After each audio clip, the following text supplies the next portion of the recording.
Happy New Week, everyone. My name is Paulina, and today we'll start a new lesson number 5. I'm so thankful to the Lord that we can study together this lesson. The title is The 1,000 Years of Desolation, Part 1. Memory text. The rest of the dead live not again until the 1,000 years are finished. This is the first resurrection. Blessed and holy is he that had part in the first resurrection.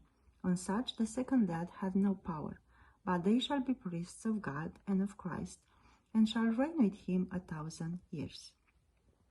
Revelation 20, verse 5 and 6. The Great Controversy, page 654, says, The world see the very class whom they have mocked and derided, and desire to exterminate, pass unharmed through pestilences, tempests, and earthquake. He who is to the transgressor of his law a devouring fire is to his people a safe pavilion. What a nice promise. Sunday, beginning the 1,000 years. What event take place at the beginning of the 1,000 years? The first resurrection. We see in Revelation 20, verse 5, that this is the event that takes place at the beginning of the 1,000 years.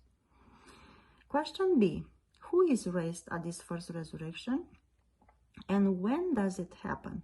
Revelation 20, verse 6, we will use a lot the Bible verses because we want to base our belief on the Bible. Revelation 20, verse 6 said, Blessed and holy is he that had part in the first resurrection. On such the second death had no power, but they shall be priests of God and of Christ, and shall reign with him 1,000 years.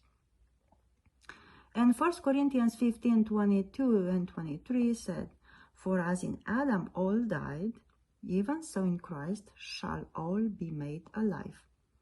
But every man in his own order, Christ the firstfruits, afterward they that are Christ at his coming.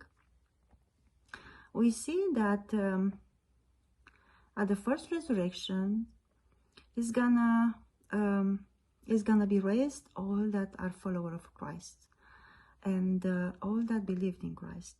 Christ is the first fruit, and we see that all his followers will be raised at the first resurrection. And what should the reality of the resurrection cause each of us to consider prayerfully?